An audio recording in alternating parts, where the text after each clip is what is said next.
Hello and welcome to week 6 in Introduction to Sociology. And while I'm recording this, there's some snow removal happening right behind me. So if you hear some banging sound, it's the shovel hitting against the wall behind me. But sorry for the delay in getting this video out. It's been a busy time. And but today, this week marks one of the very few weeks in which we only have one chapter. So this is cool. So let's take a look at Bright Space and our expectations for this week. Here we are, week 6 in race and ethnicity. We have a discussion and we have a quiz. And I'll switch quickly over here to our course book and we can start taking a look at what we're going to be dealing with here. First and foremost, I want to kind of get into the mindset that when we're talking about race and ethnicity, we have to understand perspective and the relative privilege associated with that, or lack thereof. When we look at this chapter and when we look at sex and gender, we have to recognize that we only see things from our own perspective. Despite our experiences, despite our ability for perspective taking, to place ourselves in other people's shoes, we are really limited to our own lived experience of our society in relation to our own color, our own gender, our own ethnicity. And so there needs to be a recognition that we are coming from that perspective, that it's ethnocentric, meaning it's the perspective that we think is right, and that it is almost impossible to truly understand another person's perspective on their own life or their own experience of race, ethnicity, sex, and gender. Transfer that over to the next chapter. I'm going to be attempting, though, to try and unpack, at least get us thinking about the notion of race and ethnicity.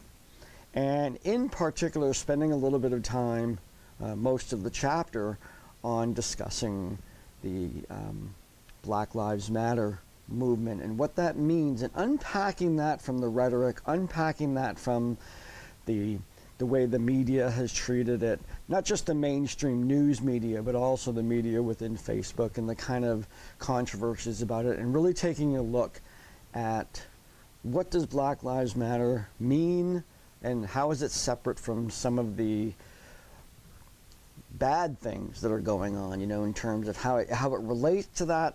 But that's not the point. That's certainly not the point. And individuals of within the organizations that align themselves with Black Lives Matter are not in favor of those kinds of protests either. So let's take a look at the course book, and I'll do my best from my perspective to present this material so that we can have some thoughtful dialogue about it. So here we have chapter 11, and it starts off with a video from Crash Course on Race Ethnicity. Please take a look at that. When we go into the chapter, we're going to be looking at concepts such as minority, stereotypes, and prejudice, and how they relate to inequality. Remember, we're going back to that, always kind of going back to that sense of, basically the conflict perspective of how do these terms, as they're defined in our society, contribute to inequality, and then reflecting on the concept of white privilege and the current Black Lives Matter situation. So first off, let's talk about, even before I guess I talk about minorities, to kind of like look at race and ethnicity. And race is genetic, ethnicity is culture. That's it. So we talk about them equally, and probably kind of like the most useful category of individuals to think about are people of Jewish descent. So people who are Jewish, there's genetic people who are Jewish from that area of the world that were dispersed throughout the world. So a person can have the race of being Jewish. Then there's the ethnicity or the culture that goes around with being Jewish, which includes religion and practices and whatnot. And we can see that, truthfully, I know a person who is Jewish ethnically, but not Jewish racially. And there's probably people out there who are Jewish by race, but not necessarily practicing Jewish traditions. So we kind of separate those out, and those two, you can see how those things interact and how individuals can be one or the other or both. Now, that's kind of the focus. Those are the areas we're going to be looking at. We're going to be looking at race in terms of the genetic components of an individual, which really are descriptions of their skin color, skin texture, hair color, hair texture, the shape of their eyes, stature, all of these things that we associate with race. And then ethnicity is all the cultural pieces. Sometimes we kind of bundle those together, and that's not necessarily the case, as I just said, with the Jewish population. But nonetheless, we in sociology, we like to discuss those together because often they are bundled together in the way that we experience it in the real world. Now, I introduced this chapter, however, by looking at minority, the term minority. Now, coming from our Western tradition, when we think about minority, we often automatically think about numbers. It's the smaller number. Let's say there's a group of people, 100 people, who all want to go to McDonald's, but 3 of them want to go to Burger King. The Burger King lovers are in the minority. There's only 3 of them compared to the other 97 that want to go to McDonald's. However, excuse me, minority in a sociological perspective is about power. And the part of that group that is in power is considered the majority, and the people who are not in power are the persons who are the minority. Now, if that group of 100 people all had equal say, then it would be this one and the same. That small group that wants to go to Burger King would be in the minority in terms of power. There's not enough of them to influence the decision of the group. But what if those 3 people in a group of 100 were the leaders of that group? They would be the majority in terms of power, while the others would be the minority in terms of power. Now, one is the democratic process, pure democracy, where just the majority is the straight number of people who believe a certain way or whatever. And then you have the minority that has to do with power. So you can sometimes have large categories of people who are minorities compared to smaller groups of people. And so it's important to recognize that in this case, minority has to do with power. Now, it's interesting also to examine this from a point of democracy, is in the history of the world, pure democracies have often, if not almost invariably, failed. And the reason for that is there are always subsets of our population that there would always be subsets of our population that would be discounted, because the majority, the numerical majority of people really could overpower them all the time. There'd be no voice. We in the United States have a strong ethic of giving voice to the minority, to the small groups in terms of power, who, if we went with straight democracy, would always be outvoted. I mean, let's face it, if there was ever a vote on something like slavery or women's rights or anything like that, if there wasn't an effort to create a mechanism by which the voice of minorities could be heard, then they would always be overridden. And that's not the kind of world that we want to live in. So we actually have a system of government that is not purely democratic. purely democratic, would always favor the majority in terms of number. What we do have are small groups of people with lots of power that then disempower. They're supposed to represent the rest of us, but there's all that aspect of our current government. But we keep in mind that the word minority does not mean a smaller number necessarily.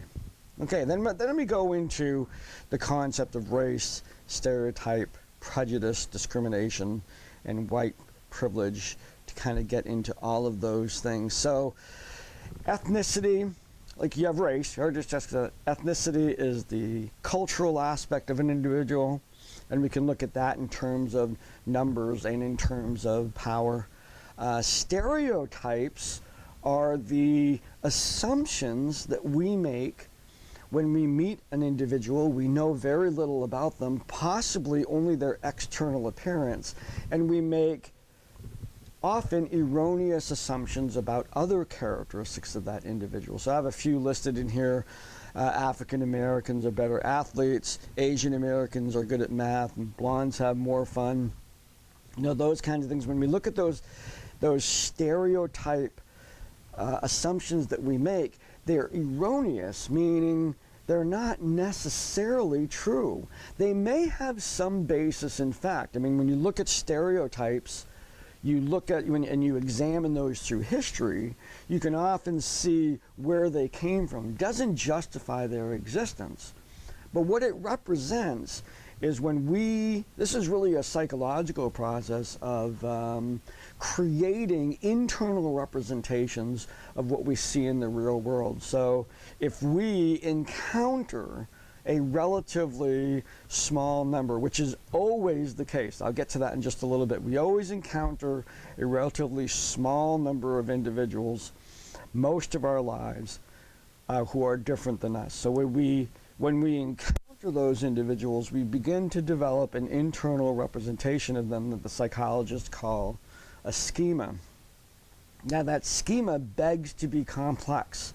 So we may know very little about the individual that we're looking at, but we're starting to piece together, based on this experience, what it means to be like this individual. And the overpowering like this individual are usually racial and ethnic characteristics. So an individual is Arab, or an individual is Muslim, or an individual is black, or Asian American, or whatever. And we look at those characteristics, and as we get to know that individual, we build an internal schema of persons like this. We are then this is a natural process, we are then very likely, when we encounter another person who matches portions of that schema, the whole package comes along. So we assume, for the time being, that this other individual who's black, or this other individual who's Muslim, is the same as the other one, because it's the only construct that we have. Now, if we practice multicultural thinking, we inhibit ourselves from doing that. We actively, this is an automated process of assumptions. It's the way we survive in the world. I guess maybe it has evolutionary characteristics. We meet a lion, but then we meet a tiger, and the tiger, we can go ahead and assume the tiger is a lot like the lion and equally dangerous. So this was adaptive, but it doesn't apply within social interactions in a modern world. So this automated process gets in our way and actually introduces assumptions, as I said, that are erroneous. The next individual that matches these characteristics may not be at all like the individual that you encountered. And even if you've had lots and lots of interactions, in terms when you're looking at racial categories and ethnic categories, no one has really, it's very rare that an individual has encountered so many people that they can actually draw assumptions about everyone. In fact, you really can't, because there's a lot of diversity within each one of these characteristics, or each one of these categories of people. But nonetheless, we do that, and to practice multicultural thinking is to actively inhibit that, to act a self-talking process of, wait a minute, I'm making assumptions, recognizing that you're making those assumptions, and allowing the individual that you're encountering to represent themselves free of those assumptions that you've created. Now, stereotypes can also be applied specifically to ethnicity, separate from racial categories. So you can think about Christians and Muslims, people from the South, people from New York City, Republicans, Democrats, liberals, conservatives. You know, there's a lot of stuff that's thrown out there. We see this on Facebook all the time, and they say liberals are, conservatives are, Democrats are, Republicans are. And the truth is, within each one of those, there's lots of diversity, and again, we are charged with the responsibility of being multicultural thinkers. We inhibit our desire, I guess, to make the world a simpler place by just placing everybody into a particular box. It makes the world more organized and understandable, but it's a false premise. There's lots of diversity within these categories of people, more diversity within than there is between those categories. It's just a matter of statistics. Now, that's stereotypes. We all carry stereotypes.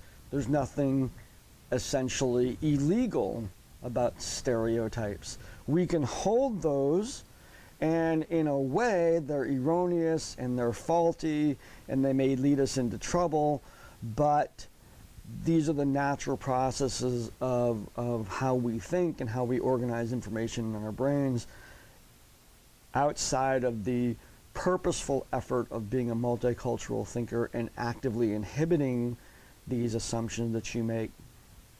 They simply exist.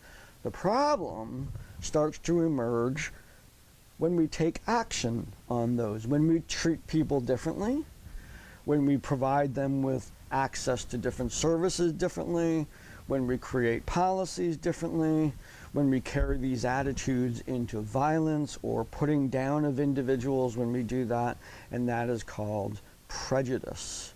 Now, prejudice means prejudge, and so when we engage in prejudice, and ultimately its most notorious applications, which is discrimination. Now, each one of those words has multiple meanings. So prejudge is very much like stereotypes, but prejudice means it's kind of the opposite of engaging in multicultural thinking. I'm going to go with my prejudgments, and no matter what that person says, I'm not going to change my mind. That's simply unfair. It's immature, and it doesn't really fit with the critical thinking model of a modern society. It's really not appropriate to do that, and certainly our culture as a United States, as a blending of different cultures, a tapestry made up of different flavors of people all over the place, really tries to embrace a non-stereotype way of thinking. In fact, the differences that exist is actually something that we can very much enjoy. Rather than thinking we're all the same, it's that being different's okay. In fact, it's part of the joy of interacting with different people, even if they're just a little different than you, but particularly if they're very different than you. What a great experience that is to encounter people that have lived such a different life that you have. And then ultimately we have the idea of discrimination, which are taking action. Now we see these aspects of discrimination, prejudice and discrimination, as individual behaviors. However, sometimes over time,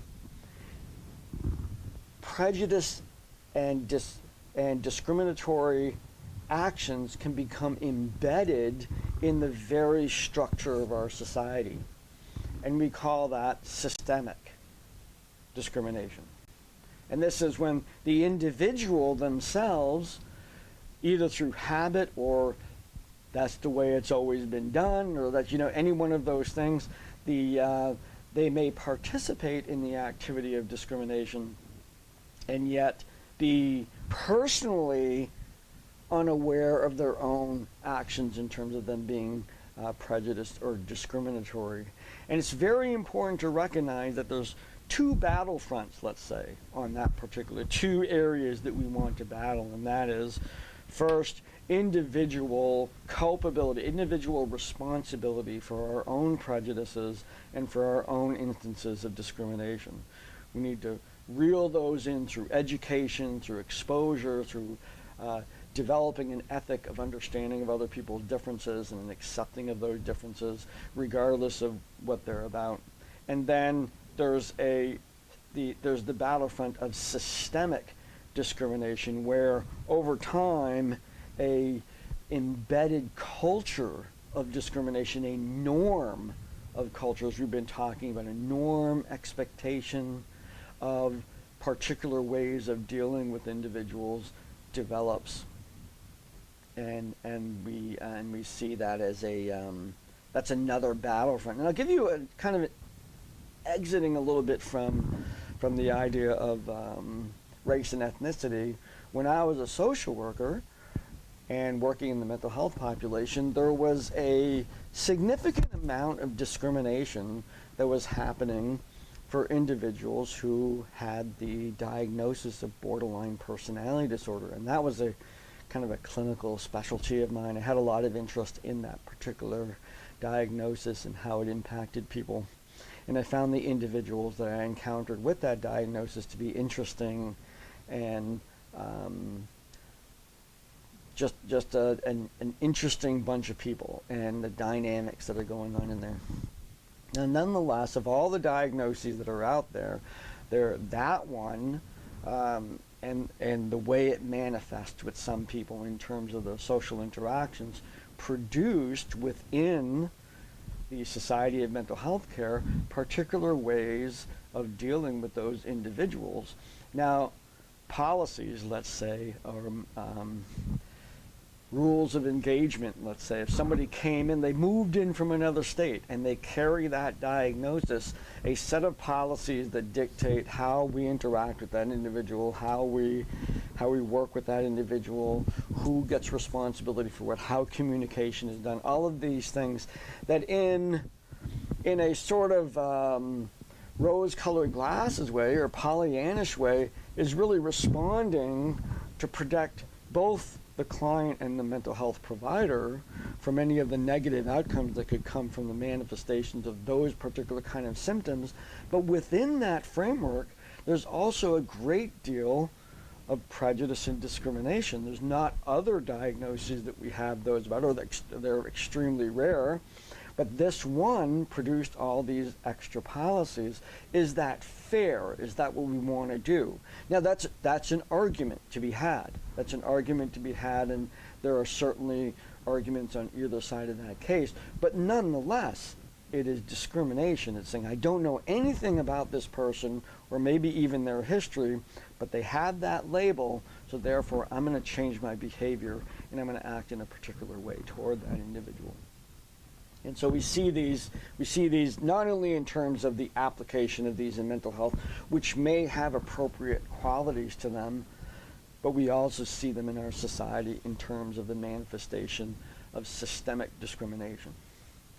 Now, I want to talk about the term white privilege and admit to you that when this first came out into the world and I was made aware of it, I felt that it maybe, along with many of you, felt that it was not appropriate. I didn't feel that I had necessarily any specific advantages over other people and whatnot. And I even toy with the idea that I have a particular sympathy for individuals of color based on the experience I had when I was a teenager. When I was in junior high school, my mom had married a guy in the military, and we went to Guam. And for the 2 years that we were there, I lived on this small island where whites were clearly a numerical minority. They were not necessarily a minority from the perspective of power, because we were military based. So there was a certain amount of protections that we had and whatnot. But I was living in northern Maine, the whitest part of the whitest state probably, and moved to Guam, where I was a minority with Asians, as well as the native population of Guam, which is the Chamorro population. And this was mind-blowing for me to go out there and feel this. And I was scared, I was intimidated. Because of my small size, I wasn't picked on a lot. Beating up the small kid was no trophy on anybody's mantle, so kind of got away with that, and made friends of people of color and not, and managed my way through there. But it was a profoundly different experience being there than what I had experienced before, where race never even crossed my mind, because everybody was the same where I came from. I go to this place and race was shoved down my throat in a very real way. I cannot say it was pleasant all the time. That I did have fear, that I did. This was a very, very different experience than anything I've been to. And that tempers my acceptance. It tempered, I'll say past tense, the acceptance of the notion of white privilege, because I misunderstood what white privilege means. And I think oftentimes it's misrepresented all kinds of ways. So I'm going to give you the Mark Kavanaugh version of what white privilege has come to mean to me, and how I validate it through that discovery of what it comes to mean to me. And it has a lot to do with what occupies my mind at any given point. And we all have stressors, we all have things going on. I have to get these videos done, I have to do grading, I have to do all these things. But I recognize that because I'm a white male, both of which are characteristics of the power base within the United States, and you simply have to look at the constituency of our Congress to see that white males dominate in terms of real power. And because I'm in that category, throughout my life, I've been able to not have to think about certain things. And it's that lack of burden that is the creation of privilege. I am been privileged to not have had to deal with any of them. And I go a little bit into that in the course book, and I think it's very important for anybody to recognize. We can look at this from gender perspective too. I mean, we'll get into that. I'll get into the same sort of male privilege, let's say, when we start talking about straight male privilege that we see when we talk about sex and gender.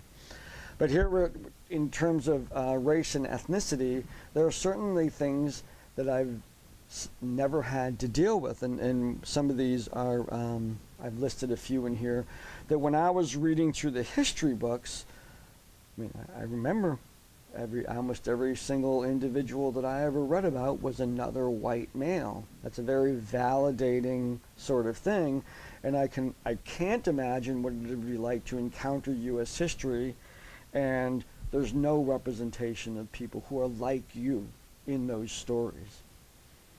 The other one is that I would never assume that if I fail, somehow people are going to attribute that to my race. I mean, throughout my life I've failed, but it's always been because, whatever, something's going on, I didn't pay enough attention, I didn't study hard enough, or maybe it was unfair, or, any one of those ways that I want to attribute that failure. But I wasn't worried at any point that someone would say, hey, that's what white people do, that's what white guys do, or something like that. That was never there.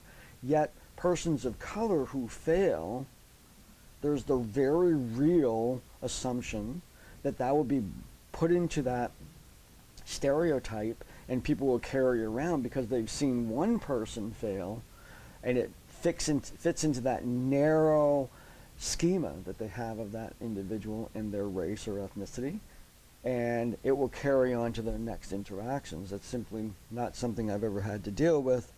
And then it's kind of in there, don't have to think about my race, I don't have to think about my gender, my sexual orientation or disability or whatever, all the ways in which we're unequal.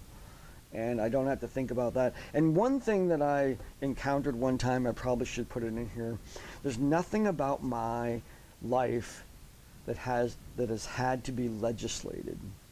So my rights have always been there. There's been no need for any special legislation to recognize those rights. There's, even though they were already there for people of all genders, people of all race, all ethnicity and whatnot, yet we have general laws about rights and responsibilities in our country, and yet we need extra laws to remind ourselves that it applies to those people as well. The all people created equal does not seem to carry over. We need these extra laws, and I have never had to experience the notion of some aspect of my life or my lifestyle being legislated. So I think that that is also a burden that I've never experienced that we can lump into the white privilege. And finally, I'm going to give you an example actually from my class. Years and years ago, there was an individual from Africa who had emigrated into the area and was taking classes at KVCC. Graduated in the electrical program, and later on he actually came back as a student of the year, and it was really, really good to see him at this, because we had a very interesting sociology class. This is face-to-face, and he was the only person of color in the class. And he was also incredibly gregarious, very open, very willing to talk about the fact that he was the only black person in the class. And so there's, not that it wasn't the issue of the class, but we were able to explore things like the tendency that if we were in class and he raised his hand to answer a question, and most of my questions were, thought questions, opinion questions, and stuff like that, that whatever he said would be added to the stereotypes of everybody else in that room, like that, and somehow he was representing the black voice in that class. And he clearly didn't, and nobody else thought that they were representing the woman's voice or the white guy's voice or anything like that. Nobody was placed under that pressure. And when you are placed under that pressure, even though individuals might be extremely supportive of that in the classroom, it puts a pressure on that individual that is unfair, that everything they say is going to be somehow representative of people like them. And to be free of that, to be free of all of those sort of expectations and whatnot, and thoughts and burdens, is what I've come to internalize as the concept of white privilege. I still believe I worked hard for everything I've done. That's not the issue. I believe that my backpack that I was carrying, the burdens that I had to carry through life, maybe had less rocks in it than individuals of color who also had to carry those additional burdens to be successful. So maybe to that degree, I have an understanding of white privilege from the perspective of white privilege, trying to get my head wrapped around the fact that, in truth, my life was very different because I was born a white male. Now that said, let's talk about Black Lives Matter a little bit and get into unpacking that. And what I mean by unpacking is there's a lot of emotion, there's a lot of speculation, there's a lot of falsehoods, fake news or whatever. There's a lot of realities that go with this. And I really want to focus on how the science of sociology is approaching the notion of Black Lives Matter. So let's take a look. We'll get back into the course book here, and we introduce Black Lives Matter. Our only interaction with this, for many of us, has been through the media. So we have to understand that lens, whenever something comes through the media, it is altered. It is altered in a way because that's how media works. And we have to be really good consumers of that information in order to really understand what's going on. So we're going to be taking the approach of understanding the movement of Black Lives Matter and the various aspects. Understanding as well white privilege in terms of if you are not black, then this is a multicultural exploration. It would be just as inappropriate for us to go to Russia and say, hey, this isn't happening. This is a multicultural experience, so we have to actively inhibit our knee-jerk reactions because we have to understand that our own sociological imagination or view of the way the world works is dramatically different if we are not part of this category. And we need to respect the voice that is coming from that category.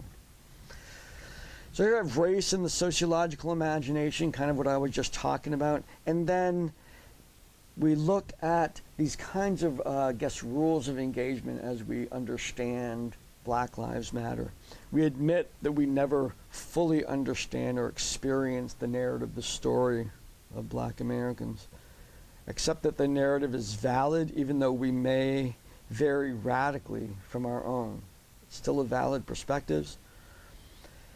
Accept that as members of society with other narratives, we may play a role in suppressing the narrative of disempowered groups, meaning the norms of our behavior may be contributing to the norms of their narrative.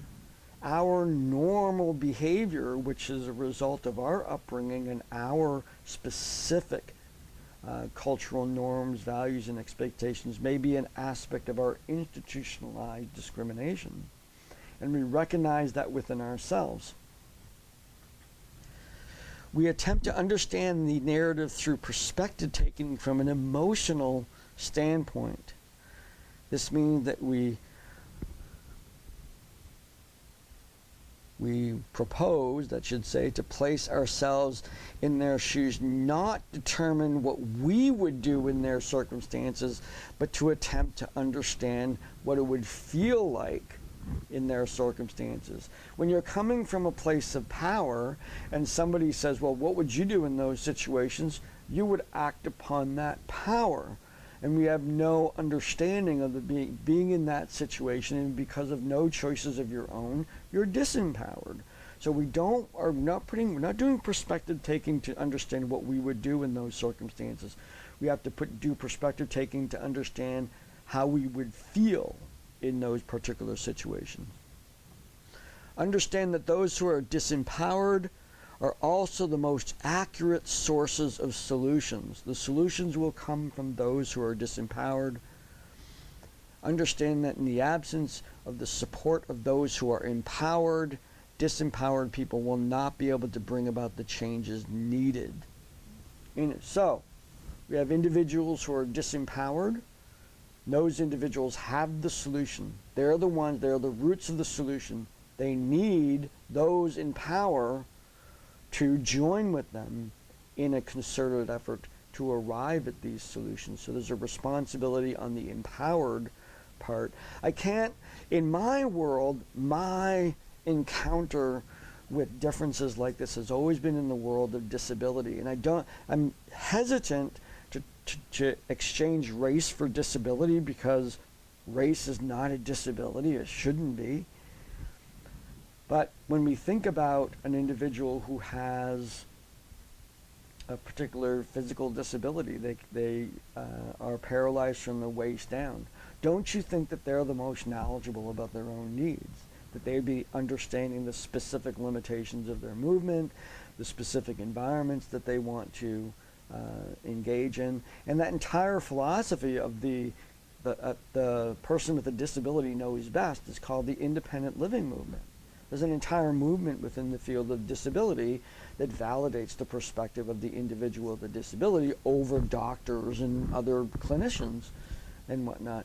And I can't help but that also applies to issues of race and ethnicity. The solutions will come from listening to that category of people, placing those people in powerful positions, or allowing that to happen, getting out of the way and allowing those voices to be heard, and reflecting on what is my personal role and what is my role as a citizen in dealing with this. So here we're looking at, why does all lives matter doesn't cut it right now. And certainly we recognize that. And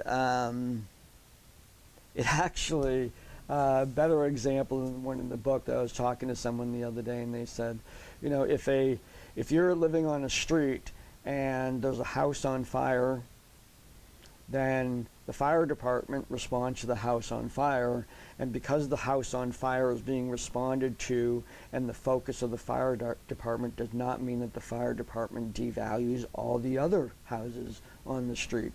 They are addressing the one that's on fire, the one that's in danger. And in fact, they'll squirt water on the ones around, right, to protect them. So all houses matter on that street, but we're addressing the one that's on fire. It's the one that is in need of assistance. It's the one in need of help. And so that's why the phrase, well, all lives matter, you're right. All lives matter, that's fine. But not all lives are on fire right now. When we're having the discussion in terms of Black Lives Matter. Now, the narrative of Black Lives Matter is clearly delineated on the web. There's some websites that I bring you to, and all that.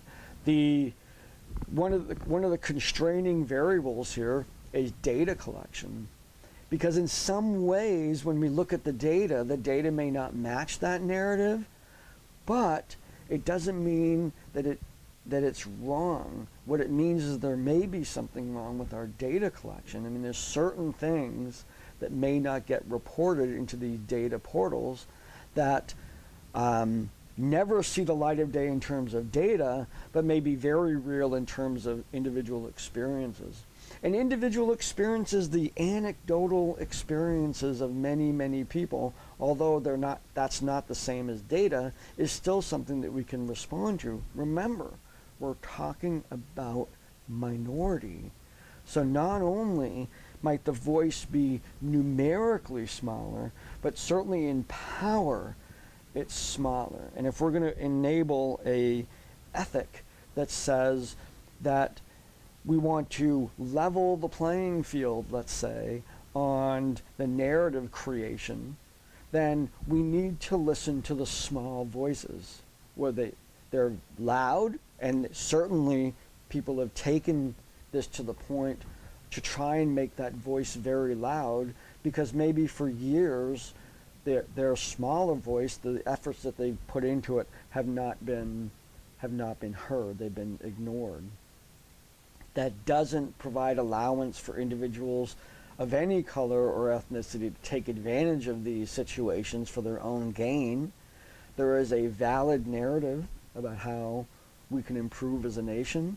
It needs to be separated from people who take advantage of that for any reason, through violence or stealing or general criminal behavior. Same as the riots on the Capitol. Although the white supremacist aspect of that is unacceptable. That's not an ethic that the United States embraces. But the anger and frustration of individuals needs to be heard, and the violence and destruction part of it needs to be separated out. And even within ourselves, we need to find better solutions to have our grievances heard and to be able to hear them all out on either side of that particular offense.